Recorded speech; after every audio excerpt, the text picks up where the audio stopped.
emas. Erkish degan kichik bola o'xshaydi. Sen qanday deysiz deganda, ham uyda vaqtingizda butun ishingizni manqib uzatdingiz. Men kelib qarsam degan rasmiy ayol kishi qilgan bo'libsiz ishlarni. Ko'ynak deganda dazmol solgandek, o'sha tortib silkib boshda yeyishdan ugun kelibsiz. Rəddlik desam, men bu ugun qoldim. Lekin ham deb men akshuganki qanday qilsam qo'lim sizdekidek kelmaydi ekan. Yinimizdagi qorada bir qiz bor. O qızın 19 yaşlardan kichik to'yini qo'ygan qiz ekan. Yo'lshi tugab ketib, hozir ota-onalar bilan o'tirdi. Ham o qizlarningki davlat tilida musabaqasi bor. Shu yozgan materiallarimni shu qizdan yozishib qilib berdi. Har qatim kirlarimni yuvib qolsam, aqzolar, "Voy ota, yana ham bozorchiga akirib bunga tezmal sog'izman" deb yurgicha, "Aklam men tang yeyish beray, men qilish beray" deb osh qiz ishirimni xil qilish berib, "Ma qo'ralam unda bir meni tuyib qolmadi. Yelimsizning yo'qligiga osh qizil bo'lib qopti" deb ketgandi. Ko'nglimda men yo'lchim boldiroq bir deb qo'ygan bo'lsam, men ishirimni qilib berib qadam bada. Men kelgichilik urumchidan biraniz og'ash kelsam bo'pti bu qizga deb bir ko'rishib qolsa, quruqlik ko'rishib qolamizmi deb ichimda o'ylab qoldim. Aytsi bizning kelgimizni olib, bu qizning olib kirib, tushtimishda dasturxonni men soldim uyga. Cho'qim saqlayman, kirmay qolmanglarmi deb boshlab chiqib ketdim-ku. Men bu yaqin mang'icha, tasodifiy mushta bir uyga kirib qolsak deb, uyda baraq pichaklarni herhalde her ehtimollik uchun savagan chamdim bu. Akaga rahtarimda ishki pachini avilib, alani uyga tamoq chiroyli kirib, ana rahning ustiga pul qo'yib qo'yib, "Voy biz yaxshi mehmon bo'ldik, rahmat sizlarni avar qildik" deb, qizingiz yo'l tushirmashlarini yaxshi qilib qarshi berib ekan. Men de manondan xabarsiz quruqlikka qaptiman. Asli bir bilgan bo'lsam rahmat aytib tuzuk biras og'ash kirdim, loyiqlar bo'lsin deb shunda tushuntirib qilsam, "Opsi, voy undaq deymizda, qo'shni qulum odamlar degan urug' tuqqandek bo'lib qoldi bu yerda." Ham u yiqqin o'tirib bir tam arib turgan unda qo'shni qulumlarni uncha kishini qilish bermasak bo'lamdi. Uni ustiga bizmi palanning az paytisini ko'mdik deb degan opshina o'ng ayolga. Dadasidan opshunda bir hurmatimizni qilib, xaridorlarimizni qilib, asla yo'l sap qo'ydim. Qo'shib qoldik. Endi mushular urumchilarga chiqib mehmon bo'lib kelsa, mushlar qilgan mehmondorchilikni o'ndan bir man qilolmasligi mumkin. Yili xizmat, yili aldirashchiq odamgarchiliklar. Yana shu odamniki oq ko'ngillar misharkajimi deb deyishib, qizim bilan yinib chiqdikmi? Yo'lchimdan endi uzoq turamidik. 5 kundan keyin qaytib keldik. Kelgandiki bu men shahar noyliqqa tez yurdim bilan aldirash xizmat muhitiga yana 5 yillab cho'kib ketdim. Qiyit bayramlar bo'lsa, yo yo'lchim qaytib kelib, yo men qizimni ilib berib. Oxiri yo'lchim shu 1 yil turamanmi, 2 yil turamanmi bilan bir baqa odam oldikayni 6 yil turib, xizmatlarini tugatib, oxiri saqlamat bizning yilimiz qaytib keldim-ku. Qaytib kelgan kun degan, "Uf" deb degan yo'lchim, "Voy, ming osmondagi riya degan bilan 360 kun iyadi. Qo'raqchi sog'lom to'ptuman. Yana o'zimizning yer yaxshijimi? Men bu kichik vaqtim bilan bunda binoyi cho'ng bo'lgan. Shunda o'zim o'z uyimdan qo'shib qutulmam boshig'i deb, 19-20 yosh vaqtlarimdan boshlab kunib qilib, turmushga oyga berib rasmiy kunga men ajoyib tas keldi. Opam bilan dadamning uyi qo'ng'il bo'lsammi degan kichigimdan cho'ng'a uyim bo'lsinmi? O'zingning turmush qurib tutgan joyingdek bo'lmaydi-ku. Voy, nima degan rahat o'zing uying deb degan. Monchiga tushib chiqsa monchida maqtaydi. Choy kirsak suvning ta'mini maqtaydi. Yo'lchimning maq turqi qarab qizimishkimiz kulib ketdik. Haqiqatan sevg'inibdi-da bizning uyimizni. Ve normal adam bo'lsa, shaxsan men bo'lsam 6 oy o'simchidim aytdim. Sizmi 6 yil chidib yotdingiz deyishib, yo'lchim yana niyati xizmatini boshlayapti. Shu ham idoradan yo'lchimga bir 21 kunlik damlish beribdi-da. Oy 7 yillik damlishni olmagan kunlarni hisoblab, qishliq, yozliq damlishdan qo'shib 21 kunda masam bo'ladi deb. Yo'lchimga atayin 23 kunda olmagandan keyin bir oy sayat ko'rib kelsak bo'pti ketsam, voy jimotda uydan talog'i chiqmayman. Uyga ajoyib sevg'inib ketdim. 21 kun bo'ldi, qizim shikolatni tamg'ini aytib, uyni men ratlab bersammaydi, uyni oshirib pishib ketdim men. Hergiz uydan taloq chiqmayman degandi. Gepi bizga qiziq to'yib ketib, qizim shikimiz shundoq kulishib ketdik. Mayli yo'ldoshim, oyida xizmat munosabatidan turib qoldirsin, mayli qaytib kelgan bo'lsin. Biz yangi to'y vaqtimizda qanday bo'lsa, hozirmi shundoq. Ikkimizning turmushimizda, muhabbatimizda hech qanday bir egiz paslik, yo bir ko'ngilsizlik yo'q. Mush qitim yo'ldoshim qaytib kelgandan keyin, ila oldida "Uyi diqqat qilinglarmi, turmushingizga ta'sir etmasin" deydiganlarninki og'zig'ini nechan sog'im keldi. Mushtaq tinish turmushnimi? Ashtaq bir gupanchilarniki og'zirdan chiqqan gap so'zlar ancha-munchasini dez ketkizib qo'ygan. Yedim yo'lchimning insof bajmi deb o'yladim. Endi o'g'lim 97-yili boshqaga o'qishga ketgan paytda, u shu 6 yil dadasining maoshi tugagan vaqtida keldi-da. Bizga mush kelganda biroqlam qaytib kelammi deb o'ylasak, ayada o'zining o'qigan bo'yicha muqim xizmati bor buningki, shiya taraqqiy qilishbaligini, ham shiyada o'ziniki loyiqi borligini, loyiqimning menga qaytib kelgisi yo'q apa, men qanday qilsam bo'ladi deganda, o'zing qara dedim. O'z vaqtida yo'ldoshim bilan ikkimiz turmush qurib miyada qolamiz desak, qiynapam qo'shilmagan vaqtida men shunda achchiqim kelganda, "O'jan, u yer bir qiz olmasa, o'g'li olmamdik, ola olsam mishiga qaytib kel, bunisi bizdan qiz deb birimiz, qizga bermaymiz deb ajab gaplarni deb ketdi deb o'ylagandim. Ammo o'zimning balam cho'ng'a vaqtida, "Voy balam bo'pti, bu yerni yaxshi ko'rganingiz e'lon deb menmi deyamadim. O'zing qara balam dedim, lekin haqiqatan o'sha go'y bo'ldi apa men bu qizni merdim voz kechmaydi ekan deb ketib qaz, qanday qilaman deb yeyliqi dakkidikichilik. O'g'lim qaytib kelgandan keyin 1 oy turdi. Ammo yana apa men ashaga loyig'im bilan turmush qurib qolsam, men rozi qilsanglar, o'zim yaxshi ko'rgan xizmatlarni qilsam deganda, yo'ldoshimni hozir qarayman-da. Yo'ldoshim o'z vaqtida balam, men sana o'xshash talashga to'g'ri kelgan, bo'pti yaxshi ko'rganini qil, o'g'li ol degan alalaydi vaqt kelganda, degan gapi egimiz bo'lmaydi, aqchal bu qizim hep uzun so'rab shurgan degan ekan. O'g'lim shunda xo'shalik bilan ketdi-da. Bu qitim kelsak to'yimizni qilgan qilib kelamiz deb. Biz o'g'limni bo'pti to'yinglarni qilsanglar mayli degan gap. Anlab bu o'g'lim aya ketgandan keyin bu qizlar rasmiy bir uy kirib qoldi-da, ishkisi. Biz bu yerda hech qanday to'yning rasmiyatini o'tmay turiblar. Ey mobilni dedi. Ey bulam sen har qancha boshqa yerga yasangmi? Men degan ancha mujdaq dumaqlanchidi. Palan yer qiz yo'tkab akeldim. Palanning qizi ekan to'q. Men kelin qilib Split 1. Split pace 20 minutes. 4 seconds per mile. Kirvasan kanalda o'tsam, apalasa bekchi qo'ylar ketibsa. Bu yerda turib, balliq olib, aballar engak taqashqidek bo'lganda to'y qildi. Uningdan xotirjam bo'lib, biz maqitim bag'an barib to'yimizni qilib qo'ysak degandi. Men shunda beyaramchilik yo'lchim bo'pti. Bu oylik qurg'idek bo'lib qolganiki o'z bidida sen chiqishlar aralashma deb meni besib qo'ydi.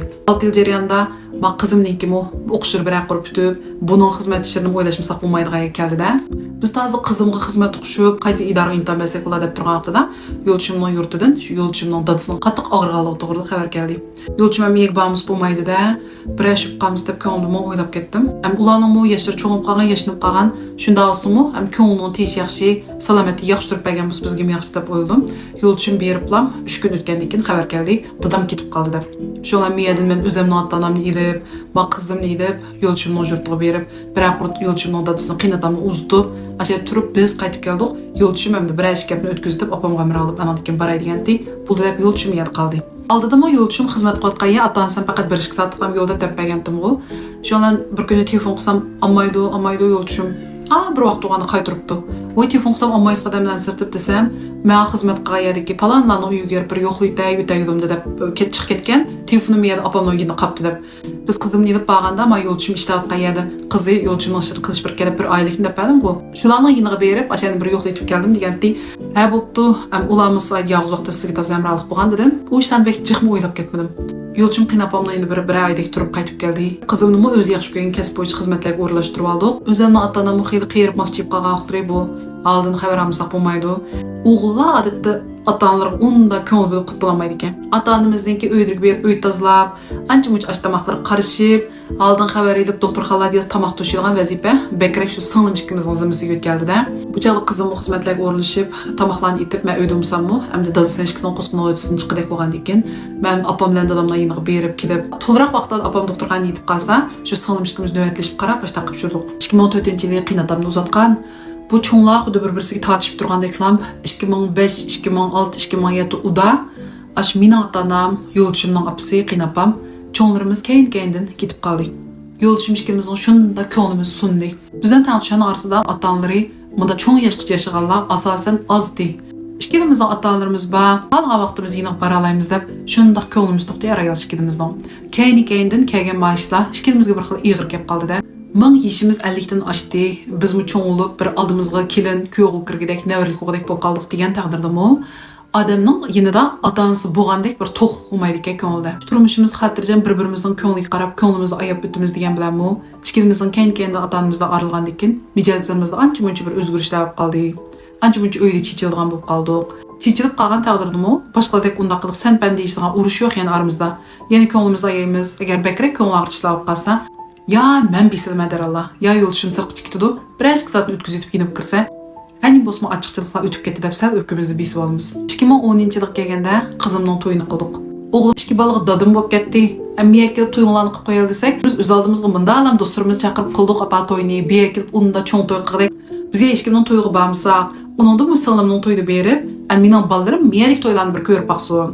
2 balasini ayolni ilib o'g'lim keldi. Qizimning to'yida boshdan oxir bizning yinimizda bor. Gerçi ota-onamiz yinimizda bo'lmasmi, hamda bir oylik kishilari bir bo'lib, bu to'ylarni shunday ko'ngillik o'tkazib olganimizdan ajoyib qo'shildik. Shundan o'g'lim bu qitim kelgan bilan unda uzoq turib ketmadi. O'g'limning bolalari ham gerçi mening nevralarim bo'lsa-mu, tunji qitim ko'rishimda ularni. Ham ikkisini oldimga tortib, men yerda bir qarab bersam bir ish kun bo'lsa-mu, ariyal ikkisi berib bir ishlarni qilib olsin, bozorlarini cho'kilib olsin, ham iyad buloq bo'lib bir odam bo'lgan ekan. Aram bir kelgan vaqtida bolalarga men qarab tursam, bu ikkisi bir erkin azod bo'lsa, desam bu balam qattiq qilmadi. Kichkidan bizni ko'rib baxmag'ashqa ming balam deb oldingizga tasingizga o'zimcha tatib turdi, adamdan yetirqab turdi. Apsan dadasi eshikdan chiqimizni sug'ib bachaq qilib isildi, yugurib menga tashlab qo'ymisiz deb o'zirni. Kulib ketdim, qarab qo'y bo'ldi balam, bu balamga yaxshi ko'ngilda qarab beray degan taqdirda qarayamag'dek men o'zimni olib chiqasanlar bo'g'dek deb. An o'g'lim bizdan yil kichiklam arib aya ketgachkimi, bek ko'nglimda yerim bo'lib ketmadi. Shu o'g'lim har yil kelib tursanglar bo'g'dek balam, bunda bir chiqib necha yil kelgan shulsa, mana ular bizni faqat tunmay bir yodida muammo qanday qilsa da men ko'nglim yerim bo'lib qoldi ketsam, bo'y bulda faqatirjam bo'lib o'g'limni chiroyli uzitib qo'ydi. Balalarım varağımcına gidip bir aydan qalqib turdim, peskini düşdüm. Şundan ben aldığım pensiyaga chiqdim. Yo'ldashim mendan sal keyinroq chiqdi pensiyaga. Bizning tutib o'tirgan uyimiz 3-qavat uydi. Yo'lchim tuyuqsizdan birinchi qavatda past qavatdan uy yapaqsaq eshigini oldimda da gullik qiladigan ash itiziqlab qolsa o'zimiz to'planib akilib bir ko'ktatlarni terib yesak, yozning kuni eshikni oldiga chiqib bir qo'rani ochib o'tirsak, ashtaroq bir uy ko'sak o'tdi. Zerikdim 3-qavat yamishni boshladi. O'ylab baqsam yoshqi cho'ng'ancha qavat yamish ma'mi ig'ir kelibdi. Voy ko'sak ko'chali bo'ldi. Shu vaqtdagi yangi bir o'tiraq rayonning birinchi qavatini uy oldik. Aldidagi vaqtda ancha-muncha bir qo'raninki o'zimiz o'rtaqda kelinashdan o'sha qo'ydikmi? Yozga az qoldi atiyaz chiqaqtimizdan boshlab to'plarni bo'shatib, urug'larni chechib, ancha-muncha bir lozib durusimi terib qo'yaylik. Yozit yesak mardug'imiz chiqib qoldi. Shu narsani terg'ash bir o'zimizga markat to'ldi deb boshladigandek, ma'qul deb ikkimiz qilgan ishni nima? Shu qo'rayimizga kuchaymiz. Andaq chiroyli qo'ra bo'lib ketdi-da. Gul degan bukkudi ichilib, sayko'k tatlar terilib, ancha-muncha zerik qolgan arxutullar do'stlarimiz, tangtushlarimiz yozning kuni ishig'inlarga berib, qo'rayinglar o'tirib kelaydigan to'xtab telefon qilgan bo'ldi. Ancha-muncha sirtlarga chiqib tomoq yeydigan shub qasimi, ay bo'ldilar sirt degan tomoqni mushlarning qo'rasida o'tirib yeydigan bo'ldi. Qo'royimiz shu hammadan ko'sa, vajib chiroyli his oldinglar degidek qashda bir qo'ra bo'ldi-da. O'zimizning mana qilgan ajrimizga tushdik, xila ardug'imiz chiqib qoldi. Bu arliqda qizimning kimi bolasi bo'ldi. Qizimmi bolasi ilib biz o'yga kelishni yaxshi ko'ratdi. Am birinchi qatinki darvosini yib bo'lsak, bolam talaqchi kitamki, jiqli kitamki deydigan shu qo'raniqcha qo'yib berishni ko'ngilga o'ynaydi-da bola. Turmushimiz bir izda shundoq yaxshi xotirjam davomlashayotgan. Bir kun uyning telefon kelaver deb o'ttasam, qo'ratdim, birazdan jiddiy shu qolsa, qulamlik telefon qilaverib deb uyga o'raverdi dedim. Uydagi telefon nomeri burundan tatib ishlatayotgan edi, 20 yillar degan kod nomerda. Qarsam keyin kelavergandi. Qo'limizdagi telefonni bilmaydigan bir kon tunishlab qolsam, jiddiy ishlar izlab qolmadi, uyga telefon qilib deb shunda erinchaklar uyga kirib telefon